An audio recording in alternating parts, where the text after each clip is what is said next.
बानू तू इथे आणि ह्यावेळी? तेव्हा मी तुम्हाला सांगावा धाडला होता, पण तुम्ही त्याचं काय बी सांगितलं नाही। बानू मी तुला निरोप पाठवला होता।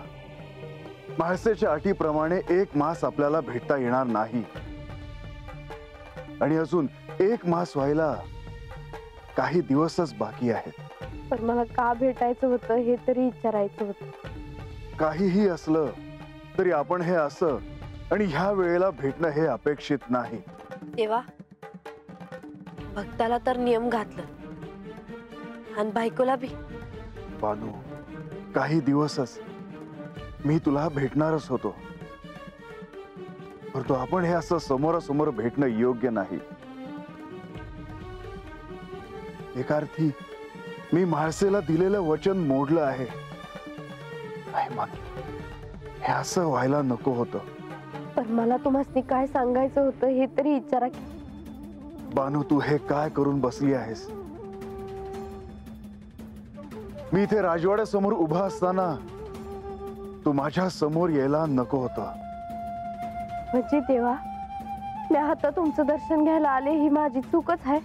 बानू हे काय होत आहे तुझ्या ध्यानात येत नाही। तुला अलक्ष्मीचा स्पर्श झाला आहे।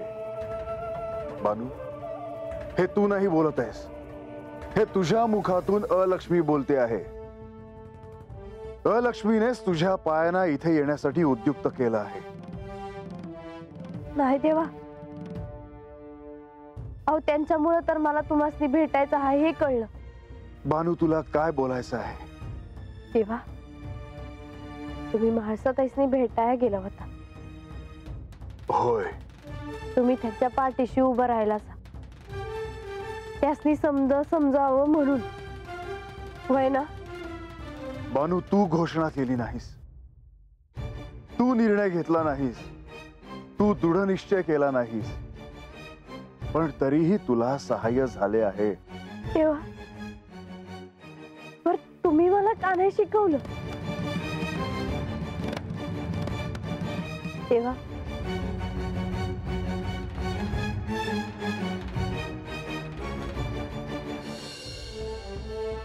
तेव्हा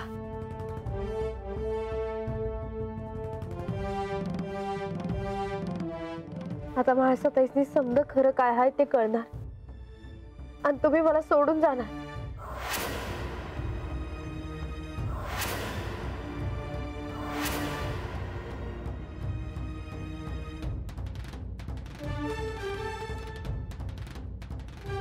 हे काय पाहते मी?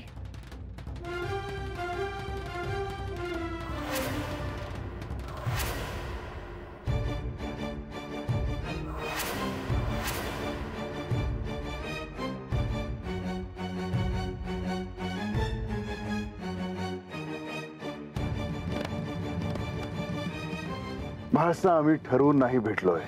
तुम्ही मला दिलेले वचन मोडलं आहे।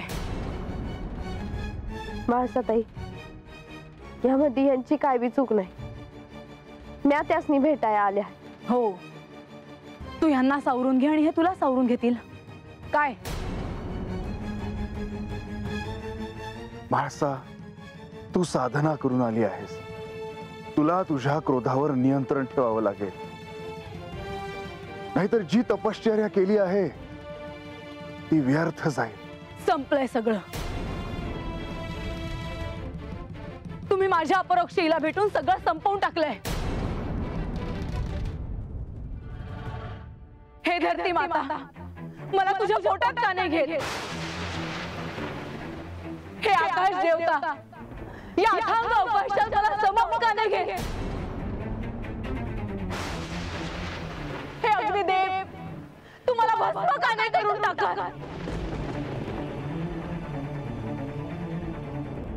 एकतर मला संपवून टाक, नाही तर सगळं चराचर नष्ट कर।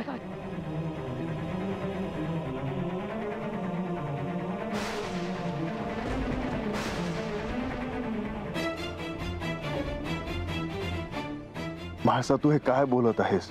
मला स्पर्श करू नका तुम्ही, दूर व्हा माझ्यापासून।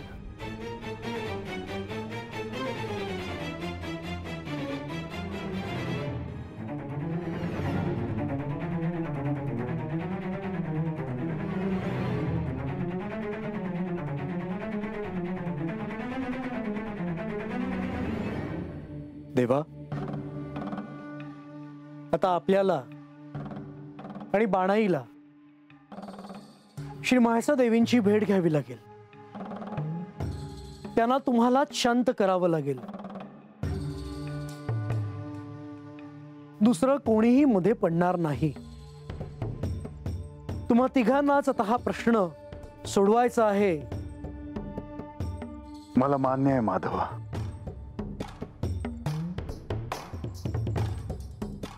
बानू,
म्हाळसा,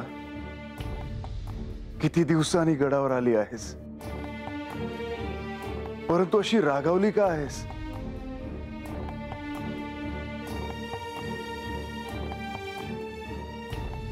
म्हाळसा, मी तुला दिलेलं वचन स्वतःहून नाही मोडलं. ते घडून गेलं. काही क्षणच आम्ही एकमेकांशी बोलत होतो.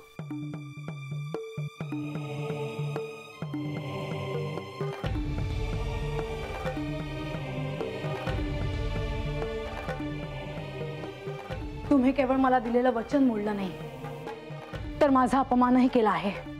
म्हाळसा, तो तू तसा समज करून घेतला आहेस. मला वाटलं होतं जेजुरी गडाच्या पायऱ्या चढण्याआधी तुमचा मला संदेश येईल. इथे सगळेजण माझी प्रतीक्षा करत असतील, पण इथे मी नसताना माझ्या अपरोक्ष तुम्ही हिला भेटता आहात. परंतु म्हाळसा, मी केवळ तुझीच प्रतीक्षा करत तिकडे उभा होतो. मग ही का आली गडावर? हिला मी सांगितलं होतं की हिने गडावर यायचं नाही म्हणून. तिच्याकडून चूक झाली. मग तिच्या चुकीचं प्रायश्चित्त घ्यावं तिने. तुम्हाला सत्य कळावं म्हणून मला जे जे करायचं होतं ते मी केलं. पण नाही, आता नाही. कारण तुम्हालाच त्यासाठी काहीच प्रयत्न करायचा नाहीये. आणि म्हणून मला एकांताशिवाय दुसरा पर्याय नाही.